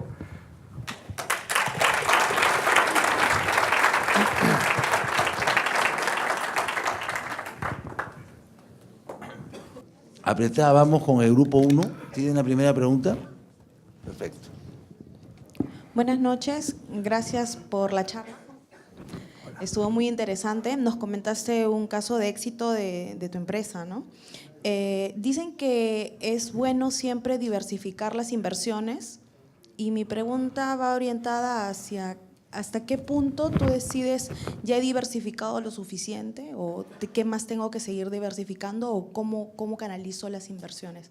¿Cuál es el olfato de inversionista que más o menos manejan? Sí, muy buena pregunta porque como dije, de cada 3 históricamente, una no va bien, otras 2 van bien. Yo de hecho hago como unos cuadritos de las compañías que me van bien, a colores bien bonitas, las pongo en una pared de mi oficina, al lado izquierdo, y las que me fueron mal las pongo en blanco y negro, pero las pongo delante para no olvidarme.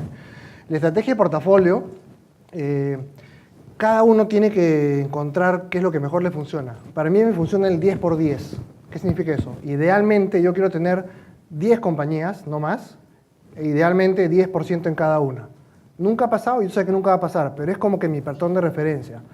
¿Por qué 10? Porque yo digo, esas 10 empresas tengo que conocerlas bien. O sea, tengo que saber quién es el manager, casi a qué hora va al baño. O sea, tengo que estar bien enterado de quién está cuidando mi dinero. Hay fondos que tienen 40, 50, 100 empresas. Tú dices, oye, ahí están. Hay una palabra en inglés que le dicen, en vez de diversify, diversify. O sea, en vez de diversificar, están. Porque tienes un menjunje que no entiendes. Yo particularmente creo más en los portafolios concentrados. Entonces, 10 por 10 vendría a ser un portafolio concentrado. De hecho, Fiat y General Motors llegaron a representar 40% de mi portafolio en un momento. Porque claro, tú no controlas cuándo van a subir. Entonces, cuando empiezan a subir, representan cada vez más porcentaje dentro de tu portafolio. Y de hecho, algunos de mis socios me decían, oye, ya tienes que empezar a vender. No, déjalo que corra. Esa es como la película del caballo Seabiscuit, let it run, déjalo que corra. Porque lo que me importa es el valor, no el precio. Entonces, no hay una fórmula exacta. Hay que ser consciente de que uno no sabe todo. También conozco personas que pusieron el 80% en una compañía y le fue mal en esa compañía y hoy día son bartenders. Tengo un americano que está pues así reconcentrado. Pero está estudiado además, y tú estadísticamente puedes hacer el análisis que con, por ejemplo, 10 empresas, 10% en cada una, tienes una diversificación suficiente. Se trata de, uno se compara, ¿no?, con el índice, ¿no?, el benchmark. Yo cuando reporto a mis inversionistas les pongo el índice, el S&P 500, y cuál es el rendimiento de mi fondo. Y la lógica es, si yo no le puedo ganar al índice, mejor puedes comprar, ¿no es cierto?, están de moda los ETFs, estos instrumentos pasivos que como que compras el S&P 500, como que compras todas las 500 empresas y no hay que hacer nada, simplemente compras eso. Buffett, de hecho, hizo una apuesta hace 10 años y proponiendo que, porque lo que sucede en el mercado es que la mayoría de los fund managers, como yo, no le ganan al mercado. Entonces, son muy buenos vendiendo su producto, pero sus números no son buenos. Y es mejor para el inversionista comprar un índice que dársela a un manager, ¿no es cierto?, en muchos casos. En mi caso en particular, sí, tengo razón de vivir porque sí le estoy ganando al índice de referencia. Pero es algo que no hay una respuesta única. Sí es importante diversificar. Creo que, particularmente como value investor, prefiero conocer bien. Hay un dicho, ¿no?, pon los huevos en distintas canastas, ¿no es cierto? Yo creo más en ponerlos en una sola y cuidarla bien. Entonces, no sé si me explico con eso. O sea, yo sí creo más en concentrar tu portafolio con pocas empresas que las conozcas muy bien. ¿Qué tan atractivo es el mercado de inversiones en el Perú, ¿no? Porque creo que se ha hablado, ¿no?, de empresas importantes afuera, pero ¿qué tan atractivo es acá en Perú? Y la segunda pregunta sería, ¿qué tal es el nivel competitivo de empresas o de fondos como el que manejas? A ver, el Perú prácticamente no debería tener bolsa porque es casi, ¿no? O sea, es muy chico el mercado peruano para justificar una bolsa. Lo que pasa ahora, para mí mi playground, o sea, donde trato de ver dónde invertir es el mundo. Pero claro, muchas geografías y muchas industrias las descarto porque no puedo llegar a tener el conocimiento suficiente como para tomar una decisión inteligente, informada. Estados Unidos, de 8.000 acciones hace 20 años, hoy día hay 3.800, creo, acciones. Entonces, allá tengo 3.800 acciones, acá tengo 10, no sé cuántas hay. Entonces, es un mercado muy, muy pequeño, pero sí hay oportunidades. De hecho, no quiero hablar de ese tema porque va a sonar a que estoy haciendo talking my book, como dicen. Pero sí hay empresas peruanas que si tú haces un análisis como el que he descrito, que no he entrado al fondo pero si llevan mi seminario, que pueden auditarlo como alumnos libres, mi seminario de inversiones, ahí les doy toda la metodología de cómo valorizar y sí encuentras algunas oportunidades. El problema es que muchas de estas compañías ni siquiera hay liquidez suficiente, ¿no? No sé, hay compañías que no se negocian todos los días, ¿no? O sea, es un mercado muy pequeño. Pero la segunda, vamos a ver, el Perú y... Sí, ¿qué tanta competencia manejas, ¿no? Ah, o sea, ok. Sí. Yo tengo dos fondos en realidad. A lo que más me he referido es el fondo de equities, que es un fondo global, que es un fondo que tiene digamos, una desventaja impositiva, porque el inversionista peruano que invierte en este fondo, esa renta es taxed, o sea, tiene que pagar 30%. Localmente, algunas están exoneradas, pero en general es 5%. Entonces hay una diferencia de 30% de impuestos versus 5% de impuestos. Yo me comparo más con digamos, los equivalentes extranjeros, no los fondos mutuos locales. Ahora, lo del 30 y el 5, que suena bastante, ¿no? Ay, pucha, 6 veces más, pero en términos de rentabilidad pre-tax, antes de impuestos, solamente son 2 puntos de diferencia. O sea, si yo tengo 6 de rentabilidad antes de impuestos y estoy afecto al 5%, mi rentabilidad después de impuestos va a ser 5.7. Si yo tengo 8% en un vehículo extranjero, afecto al 30%, mi rentabilidad va a ser 5.7, o sea, muy cercana. Entonces, si yo le saco 2 puntos invirtiendo afuera, es indiferente, el after tax va a ser igual, ¿no? Pero sí, yo me comparo más con fondos como el que maneja Monish, que son, o sea, este amigo, él tiene un fondo de 900 millones, está cerrado hace años, o sea, no permite nuevos ingresos, trabaja solo, su costo operativo es muy bajo porque no tiene ni analista, él solo, y bueno, tiene un montón de plata. Yo no tengo 900 millones todavía, pero claro, y yo tampoco puedo tener inversionistas americanos, esa es otra desventaja que tengo, porque es un producto muy familiar en Estados Unidos, en el Perú, el hedge fund, como que no entiende, entonces hay que romper muchas barreras, el tema tributario, el tema, oye, tú estás en Perú, ¿cómo vas a invertir en Estados Unidos? Entonces, por más que le expliques que es hasta mejor estar fuera de Nueva York, por ejemplo, ¿no? De hecho, tengo otro amigo que está en mi grupo, él vivía en Nueva York y se mudó a Suiza porque decía, estar en Nueva York estás sobreestimulado. Y porque estás en ese mundo, pues entonces es difícil mantener la parcialidad, la objetividad.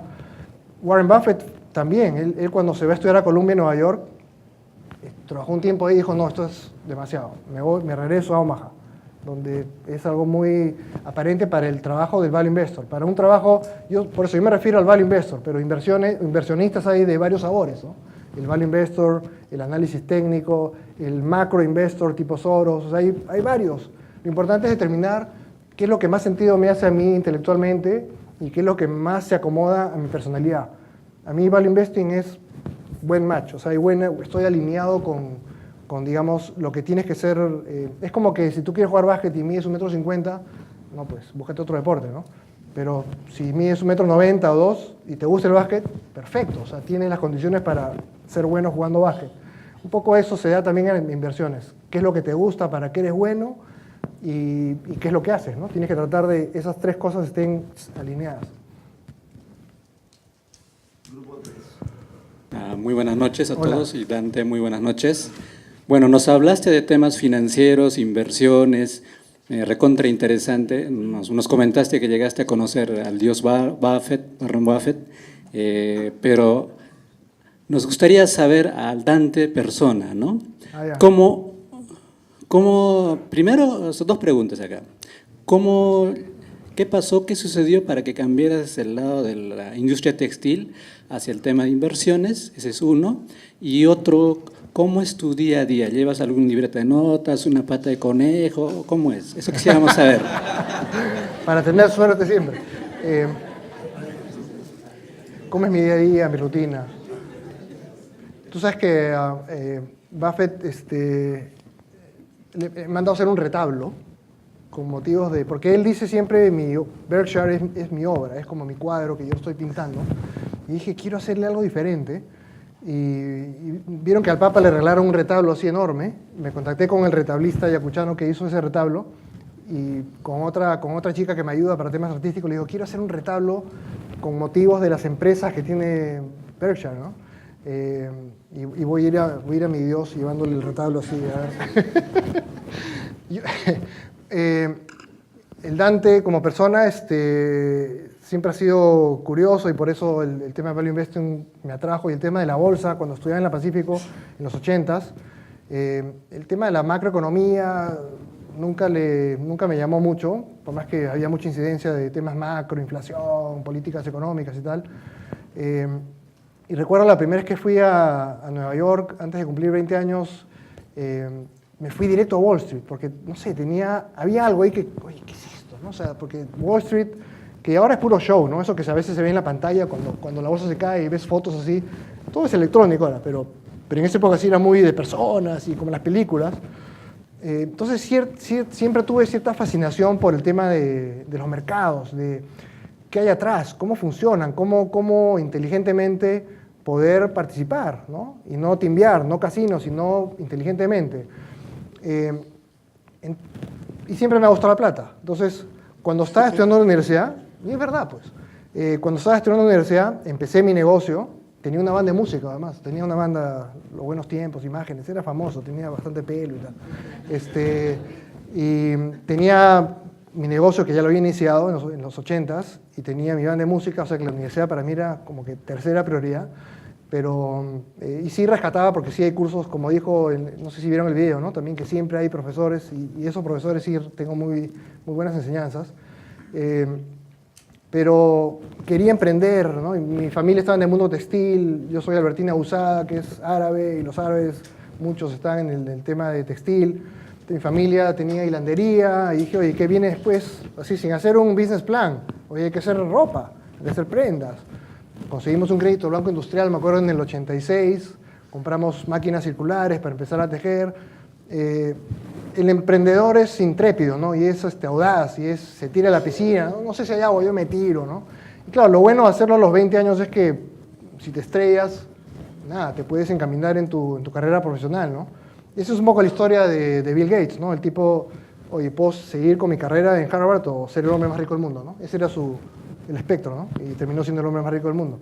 Pero el Dante como persona es emprendedor, y la industria textil, porque la tenía, era la oportunidad que tenía a la mano, decidí emprender ahí con mi hermano y con unos socios y tuvimos el viento a favor por muchos años. En los 90s crecíamos 25% todos los años, China no estaba todavía en la OMC, había una serie de condiciones que digamos, apropiadas para que, y había pues todo el tema del algodón peruano, reconocido mundialmente.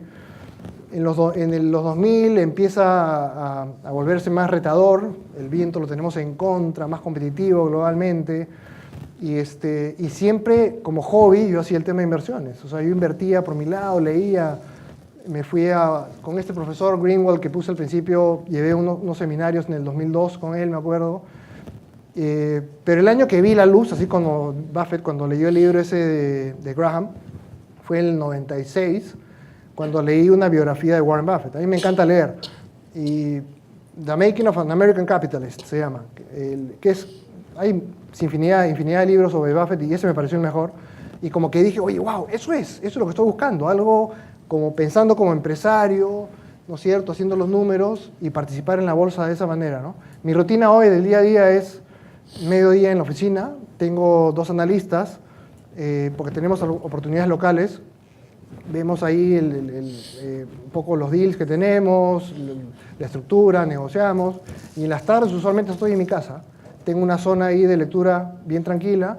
Entonces el value investor tiene que ser introvertido. Esa es otra característica que yo he visto. Buffett es bien introvertido. O sea, él llevó un curso también de oratoria y tiene su diploma en la oficina, porque era alguien muy tímido que le costaba hablar en público. Y eso es una buena característica del value investor, porque tienes que estar tranquilo en un cuarto solo, horas de horas leyendo, sin tener esa interacción del teléfono que suena y tal, ¿no? Entonces mis tardes usualmente es muy de lectura, de todo, diversa, ¿no? Libros, reportes anuales, etcétera. Pero ya estoy bien en ese mundo de inversiones ahora. Yo quería un poco extrapolar el tema porque, claro, el inversionista que analiza compañías, que compra acciones, pero el Perú de hoy, que ha tenido una evolución diametralmente opuesta a lo que era el Perú de los 80s, ¿no es cierto?, claro, inclusive de los 90s, ya vamos viendo constantemente anuncios, tal compañía compró tal compañía, ¿no es cierto?, tal grupo vendió tal otra cosa y compró otra cosa, compañías internacionales vienen y compran compañías peruanas, o sea, hay una efervescencia, ¿no?, en las oportunidades, porque los negocios hoy no todos crecen desde Greenfield, o sea, desde cero, ¿no? Tú puedes tener estrategia de crecimiento orgánico o puedes tener una estrategia de crecimiento orgánico más adquisiciones, ¿no? Y todo el mundo de los rollouts, o sea, de las adquisiciones de empresas, es un mundo muy complejo, donde temas como la cultura que mencionaste, ¿no es cierto?, el due diligence también del recurso humano, no solamente de la parte laboral o de la parte tributaria, no juegan roles muy importantes. Y la filosofía de value investment, inclusive en una de las frases de Warren Buffett es: estoy tomando una decisión como si me compraría toda la empresa, ¿no? Y es algo que de alguna manera me gustaría que tomen de esta sesión, ¿no? Que esta forma de pensar no es simplemente porque yo soy un inversionista o porque soy un manejador de fondo o porque voy a ser un potencial inversionista en el fondo de Dante, sino también que esta manera de analizar ¿no es cierto?, también te lleva a proyectar cómo debes manejar tu empresa, qué es lo que la gente va a valorar de tu empresa, ¿no? Y aquellas empresas que son un bluff, empresas que buscan atajos, empresas que buscan artificios en su contabilidad, llega un momento donde tú pones un poco el dedo y no hay pared, es papel, ¿no es cierto? Entonces, creo que ahí hay todo un mundo apasionante de la manera como toda esta corriente de filosofía para invertir tiene un impacto muy importante en la manera como sus propias empresas evaluarán compras y por qué esta compra es buena y esta compra no es buena, ¿no es cierto? Y generalmente las políticas de rollout son malas. Generalmente cuando una compañía anuncia en la bolsa que compró otra, la acción sube o baja. Muchas veces baja. Muchas veces baja, pero... inicialmente por lo menos, ¿no? Y después ver para creer. Grupo 4. Sí, buenas noches. Tengo dos preguntas. La primera es... Voy a cobrar doble. ¿Qué piensas del análisis técnico en la decisión de compra o venta de una acción? Y la otra es, lo que has mencionado es la filosofía Value Investment, ¿verdad? Entonces, y entiendo que es cuál es el valor fundamental del precio, un cálculo más estructural. Pero también mencionaste que tú conoces o evalúas la característica del manager. ¿Qué es lo que ves ahí? Ya, ahora quiero hacer una pequeña adenda, algo que dije, adenda suena malo, ¿no? Todo el tema de las adendas. Pero cuando respondí la pregunta anterior de quién es Dante, que dije, me gusta la plata, no voy a pensar que soy un materialista así. Lo que me gusta más es tener independencia en mi vida, ¿no? Un poco eso fue lo que me dio siempre, ¿no? Tener control sobre mi agenda, sobre las cosas que hago, relacionarme con las personas que quiero relacionarme. Bueno, la respuesta rápida del análisis técnico, y he leído estudios serios hechos sobre exponentes que emplean el análisis técnico y no son buenos en cuanto a los resultados que obtienen consistentemente. El análisis técnico más o menos lo equiparo con leer el horóscopo. O sea, es información que más o menos te dice algunas cosas, pero es muy general y es muy atractivo para la gente que es tiene muy inclinación matemática, estadística. Ahora, y hay pues todo el tema de los quants ahora, ¿no? Los fondos cuantitativos que tienen PhDs en física, por ejemplo, trabajando, y supercomputadoras, y que están muy cerca además de los mercados, porque hay un libro, Flash Boys, que tenía que ver con eso, ¿no? ¿Cómo se llama? Estuvieron de moda hace un par de años, los traders, había un nombre, ¿no? Que hacen muchas operaciones porque buscan pequeños centavos por aquí y por allá. Yo como value investor y teniendo perspectiva a largo plazo, no puedo competir además con esta gente. Si quisiera jugar el juego de los super traders o de los fast traders, no me acuerdo el nombre, perdería. O sea, tienes que entrar a un juego donde tú sabes que tienes las condiciones a tu favor. Entonces, en el tema de valuation, del valor intrínseco, de cuánto vale un negocio, son una serie de elementos que como un montón de piezas en un rompecabezas, el análisis cuantitativo, etc. El tema de las personas y el management, anteriormente compartía con Monish, con mi amigo, de la filosofía de no hablar, por ejemplo, con el CEO, no entrevistarlo, porque decíamos, el CEO, y eso es lo que viene de Buffett, también dice, los CEOs han llegado a ser CEOs porque son animales políticos, ¿no? Son muy simpáticos, ¿no? Y tú serías feliz que tu hija se case con el CEO. Son vendedores por naturaleza. Entonces, si tú hablas con un CEO de una empresa que estás analizando, te vas a terminar casi enamorando del negocio porque son muy buenos vendedores. Entonces, anteriormente lo que hacíamos principalmente con Monish es no tener contacto con CEOs, que ha ido cambiando un poco ahora, sino ver lo que hacen y lo que dicen, y lo que hacen. Si son under promise y over deliver, o sea, si prometen yo voy a vender dentro de 5 años 100 y si lo estás viendo después de 5 años que llegó a vender 120, este pata, me gusta eso. Cuando un manager hace lo contrario, sino que te dice voy a, y eso tiene Elon Musk, por ejemplo, de Tesla, ¿no? Over promise, ¿no? O sea, promete, y un poco ver su trayectoria profesional, tratar de estudiarlo, ver cómo se comporta.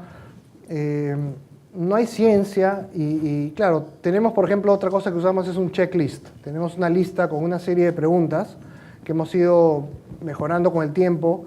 Cada vez que cometemos un error, a ver qué no funcionó y posiblemente incorporamos nuevas preguntas en el checklist que nos sirve como guía cuando estamos analizando. Algo que dice también Charlie Munger en la junta es, porque siempre le preguntan, ¿no? La gente quiere saber cuál es la fórmula, cuál es la fórmula secreta, ¿no? No hay una fórmula secreta, es leer, leer, leer, hasta que las cosas te empiecen a hacer sentido y sobre las personas entender cuál es el ethos, ¿no? Cuál es o sea, los mueve la plata, los mueve el propósito del negocio, cuál es el propósito de la empresa. No sé, Jeff Bezos para mí es un super manager actualmente, obsesionado con atender a sus clientes. Entonces, entender qué los mueve, ¿no? Eso es una pregunta importante. ¿Qué mueve al management team? ¿Solamente el dinero? ¿Cómo les pagan? ¿Están sobrecompensados respecto a la competencia? Un poco por ahí va el análisis. Ahora, supongo que eso también se complica en el caso de recursos humanos de CEOs porque, claro, probablemente una empresa como Fiat, que viene de un perfil familiar, ¿no es cierto?, convertida en una empresa transnacional, tiene ciertas prácticas y características que difieren de muchas empresas donde la vida de un CEO en compañías públicas americanas cada vez se vuelve más corta, ¿no? Y tienes CEOs que no duran más de 3 años, ¿no? 5 años ya es longevo, y entonces tienes estas rotaciones que también generan una presión para resultados de corto plazo, ¿no? En la teoría del management hay este concepto del agency theory, ¿no? La teoría del agenciamiento. ¿Cómo logras tú alinear los intereses del management con los intereses de los inversionistas, de los accionistas, ¿no? Y lo que está pasando muchas veces es que tú encuentras que a veces los inversionistas están más cerca a los trabajadores y al sindicato en los Estados Unidos que alineados con el CEO y el top management, ¿no? Que busca retornos muy grandes en corto plazo porque también entienden o negocian parachute, golden parachute, porque saben que me salgo de aquí para entrar acá, pero tengo mucha presión para poder salir en poco tiempo, ¿no? Entonces, es una maraña, ¿no es cierto?, de aspectos que hay que analizar a la hora de... Sí, de hecho, en el caso Fiat, los Agnelli tienen 30% más o menos de FCA, ¿no? De Fiat. Y esa foto que presenté donde está él con Monish es una foto tomada en Omaha. Él, que tiene 42 años, John Elkann, que es la cabeza del grupo, él va todos los años a la junta de Berkshire y si uno lee las cartas que él también escribe anualmente, son bien enfocadas en value, o sea, se ve que hay bastante la filosofía de valor, ¿no? Entonces, yo prefiero tener un owner-operated business, o sea, un negocio que es operado por un accionista que está alineado conmigo, porque como bien dices, el tema del agente principal, en el caso de las automotrices, esa que les comenté que fueron cada uno en su avión, ese es un síntoma evidente de un aprovechamiento digamos, del poder que tienes, porque ellos ganan prácticamente un sueldo, tienes un paquete de acciones, ¿no es cierto? Pero no están alineados contigo como accionista. Yo como accionista gano lo que gane la compañía. Entonces, mientras más gaste la compañía, menos voy a ganar yo. Algo que pasó también con General Electric, es una compañía también prodigiosa, que hay montones de casos que tú la debes conocer mejor que yo, es que Jeff Immelt, que acaba de salir de CEO, ha empezado a salir una serie de historias detrás de cómo estaba gerenciando General Electric, que es también otra empresa icónica en Estados Unidos. Dice que él cuando iba, ¿no es cierto?, en viajes, iban 2 aviones. O sea, un avión donde iba él y otro que lo seguía, por si acaso se malograba el otro avión. Pero lo mantenían escondido para que no... Porque imagínate, eso sale... O sea, yo soy accionista de esa empresa Y digo, mira el despilfarro, pues, porque es dinero mío, yo soy accionista y cómo se están aprovechando. Ese es el típico problema de agente principal, ¿no? Una pregunta, invertir en acciones tiene más incertidumbre, ¿no? Entonces, quería saber si parte del portafolio también es invertir en bonos, en opciones, en derivados. ¿Cómo lo maneja ahorita la empresa y en qué empezaste a invertir?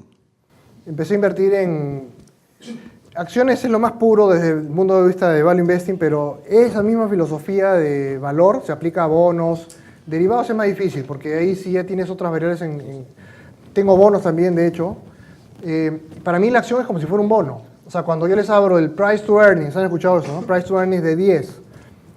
Yo lo veo más como un earnings yield, que es la inversa del 10, que significa 10%. O sea, significa que la utilidad neta de la empresa es como si fuera un cupón de un bono. Entonces, si yo quiero comprar empresas que tengan price to earnings de 2, ¿no es cierto? Que equivaldría a un bono que tiene un cupón de 50%. La filosofía se traslada fácilmente al mundo de bonos. Es más difícil llevarla al mundo de los derivados, de hecho. Y rara vez empleo derivados, salvo, bueno, la inversión en General Motors particularmente fueron warrants que emitió la empresa de largo plazo, que era como una opción de compra, un call option, que tenía sentido porque eran de largo plazo. Entonces, en ese sentido vimos que el upside, downside, es otra cosa que uno ve, ¿no? ¿Cuánto puedo ganar? Pero también cuánto puedo perder. Cuando vimos Fiat dijimos, oye, ¿puedo ganar 10 veces? ¿Cuánto puedo perder? Oye, Ferrari vale lo que el mercado dice hoy. Entonces, si yo tengo esa asimetría, puedo ganar 10 veces y puedo perder muy poco, esas son las inversiones ideales, ¿no? Tienes que pensar siempre también en el downside. El bono tiene más protección porque es un instrumento de deuda, estás encima del equity, pero tiene también es un expertise en particular. Y se aplica value investing también a bonos. Grupo 6. Bueno, buenas noches. Mi pregunta era relacionada al tema de criptomonedas. En este momento, el método, ¿se puede aplicar a alguna de estas criptomonedas? Tomando en cuenta que algunas están hechas por bancos, ¿no? Warren Buffett dijo, es veneno para ratas, dijo. Esa respuesta es bien rápida, no hay, o sea, es humo, es un holograma. Dicen que es oro virtual, ¿no? Igual, no es un asset que genere flujos, o sea, tú lo que quieres es comprar algo que genere un flujo. El oro tampoco genera un flujo, tiene un componente psicológico. La criptomoneda ni siquiera es algo tangible que lo puedes ver y tocar, ¿no? Es casi una herejía para un value investor comprar o hacer algo que tenga que ver con las criptomonedas. Es parte también de la filosofía de inversión que tiene el fondo. Yo, por ejemplo, soy director de una SAFI, una sociedad administradora de fondos de inversiones supervisada por la SMB, la Superintendencia de Mercado de Valores. Entonces, tenemos mandatos y tenemos normas que se adoptan para el fondo tal o cual, fondos en este caso privados inclusive. Y puede ser, por ejemplo, que una filosofía del fondo, una norma del fondo por ende, es que inviertes en activos que son real assets, que tienen solamente activos reales, ¿no? Entonces yo tengo una inversión que tiene como refugio tierra, real estate, ¿no? No tiene que ser un negocio necesariamente de real estate, pero invierto en esto que en el peor escenario, esta fábrica que tiene un gran, por cualquier ejemplo, un gran terreno en la Avenida Argentina, ¿no? Si la fábrica fallase, pues vendo el terreno y tengo por lo menos un valor de refugio, entonces tengo un activo real, ¿no? Eso comparado con invertir en un app, ¿no es cierto?, que puede tener un potencial muy interesante y que básicamente lo que tengo es el PowerPoint de un par de jóvenes muy prometedores. Es otro, yo digo que no se invierta, es otra filosofía de inversión y por lo tanto es otro el perfil del inversionista, ¿no? 7. La consulta es, bueno, ya que tiene experiencia en emprendimiento, de empresas e inversiones, ¿cuál es tu recomendación para empezar a incrementar nuestro capital? ¿Recomiendas de repente iniciar con un emprendimiento, luego ir a inversiones? La manera más fácil de hacer dinero es, gastar menos de tus ingresos, ¿no? Y eso que suena lógico, cuando conversas con mucha gente, están con las tarjetas apalancadas, ¿no es cierto? Y tienes que tener, de nuevo, el compounding, tener mucho tiempo por delante, entonces mientras uno empiece más joven, mejor. Entonces fomentar la cultura del ahorro con los hijos, por ejemplo, es muy importante. Siempre invertir una porción de tu ingreso. ¿Invertirlo en qué? O sea, ahí tienes puesto un abanico de oportunidades y lo que te haga sentido, ¿no? Hay mucha... la gente le gusta mucho lo tangible, ¿no? Entonces los terrenos, y se han valorizado, se han hecho fortunas en el Perú en tema de terrenos, ¿no? Que valían 1 y ahora valen 100, ¿no es cierto? Pero los activos financieros también tienen valor intrínseco y eso es lo que propugnamos los value investors cuando lo enfocas desde un punto de vista como empresario, viendo los flujos y todo lo que hemos conversado. La recomendación es gastar menos de tus ingresos, ahorrar consistentemente y tienes que tener paciencia porque esta bola de nieve se va a tomar tiempo en que pueda crecer, ¿no? Pero empezar ya, hoy día, mañana, o sea, no dejarlo para más adelante. En la charla de hoy nos hablaste sobre una historia de éxito, pero también dijiste que el fracaso era muy importante y todos sabemos que sí, porque uno aprende de ello. Entonces quería saber si nos podías contar cuál ha sido tu mayor fracaso y qué aprendiste.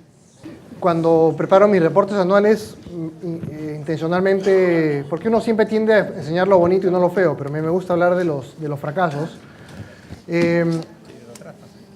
Como vimos en esa gráfica de buen análisis, mala, he tenido errores, más que fracasos, pero decirle errores, que he ganado plata. O sea, eso pasa en la bolsa. Tú cometiste un error que te das cuenta después que hiciste un mal análisis, pero tuviste suerte por haber motivos y la acción subió y te saliste, ¿no? He tenido compañías que han quebrado, o sea, que he tenido acciones con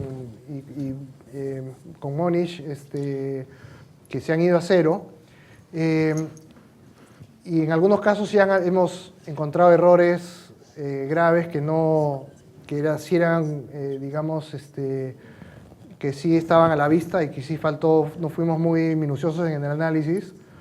Que más viene, si tuviera que nombrar uno, he tenido muchos errores de omisión también, ¿no? Creo que cuando hicimos Fiat, claro, es bien fácil, siempre todos son campeones después del partido, ¿no? Pero dije, esto era casi para poner un porcentaje mayor. Yo compré 10%, pero compré también algo de acciones personalmente, ¿no? Fuera de mi fondo. Y sí he vendido, ese es un error, ¿no? El error de, por ejemplo, Fiat, o sea, tengo todavía las acciones, pero sí he vendido algunas y vendí las acciones de Ferrari, que después de que las vendí subieron bastante. Usualmente los errores se suceden, y es algo que he notado también después de las victorias, ¿no? Porque cuando tienes un caso de éxito, como que ya te sientes que de alguna manera te relajas un poco, y eso te puede llevar, y por eso cuando la marea sube y cuando la bolsa está subiendo, todos se sienten Warren Buffett, ¿no? Es bien fácil. O sea, si tenemos un mercado que desde el 2009 se ha multiplicado por 2 y pico, todos se sienten campeones invirtiendo, ¿no? El tema, por eso es que requieres un plazo más largo para juzgar si eres bueno o malo como inversionista.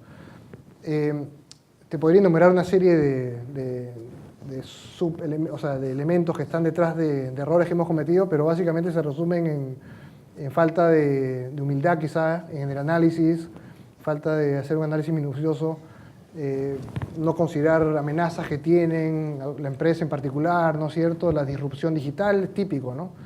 Tema retail, invertí en unas empresas de retail que estaban en el mundo de la ropa, que es lo que yo conozco, American Eagle, Aeropostale, no sé si las conocen, pero hay una disrupción tremenda, pues los moles se están muriendo, etc. Y bueno, una de esas empresas quebró, ¿no? Aeropostale. Y bueno, es difícil, porque no es fácil tener ese grado de erosión que se va a dar en el mundo físico respecto al e-commerce. Es difícil de medirlo, ¿no? Y cuantificarlo, pero no sé si respondí, si hay alguna... Sí. Querías escuchar algo más dramático de repente, pero no. Ciertamente hay un tema de complacencia o bajar la guardia cuando uno se empieza a sentir la adrenalina que va dominándote. Y lo otro, piensen en lo de Warren Buffett, ¿no? Tú dijiste que genera 400 millones a la semana. Sí. Entonces, conforme uno va teniendo éxito y el fondo va siendo más grande, de alguna manera. También los retos de colocación, por más que siga la regla del 10 por 10, es 10 por 10, pero 10 de una torta más grande, ¿no es cierto? Entonces los contrasuelazos también tienen un impacto mayor, ¿no? Y los inversionistas, estoy seguro, no están ahí por corazón, están ahí por resultados, obviamente con una filosofía. Pero eres competitivo y te gusta, claro, te gusta que el mercado te dé la razón, ¿no? O sea, confía, decía, porque es hasta ciertamente arrogante, ¿no? Oye, esta acción vale 30, el mercado dice 7, 6, 7, 6. Es arrogante decir, yo sé más que el resto de inversionistas, ¿no? Pero, y es bien chévere, así literalmente, cuando el mercado te da la razón, cuando el mercado dice, oye, sí, pues tenía razón, ¿no? En tu análisis. Buffett, él tiene 87 años, entonces ya de alguna manera en marcha un plan de sucesión. Él ha contratado a 2 inversionistas, de hecho un tercero que fue voceado es este amigo mío que tengo, o sea que tengo la verdad que es un buen amigo y yo lo admiro mucho como inversionista. Yo no sé qué él habrá visto en mí, pero ahí está, yo creo que algo le debo aportar en el análisis. Y Buffett ha contratado a 2 managers, cada uno está manejando ahorita $12.000 millones. De hecho, la compra de General Motors no fue una compra que hizo Buffett. Y eso lo supimos del inicio porque era una compra muy chica. 250 millones es muy chico para Buffett. Él ha hecho la compra en Apple, ¿no? Anunció recientemente, y ahí tienen $40.000 millones en acciones de Apple. Entonces, pero hay una serie de... No vamos a extender del tiempo. Por la historia que estabas contando acerca de tu ímpetu, digamos, por independizarte y ganar dinero, da la impresión que hubieras hecho una carrera tú solo. No comentas tal vez amigos, familia, tal vez que te motivaron en la vida. ¿Involucraron, digamos, algunas personas que consideras importantes o siempre fue Warren, digamos, tu ícono a seguir? Warren desde el 96, hace 22 años, pero mi abuelo de chico, me acuerdo, como textil, tenía la empresa, ¿no es cierto?, y nos llevaba de chicos a la fábrica y lo veía, entonces yo aprendí mucho de él por el ejemplo, ¿no? Y creo que esa es la mejor manera en que además nosotros enseñamos a nuestros hijos, no con lo que decimos, sino con lo que hacemos, ¿no? Cómo nos comportamos. Y él lo veía muy trabajador, emprendedor, y siempre me atrajo eso.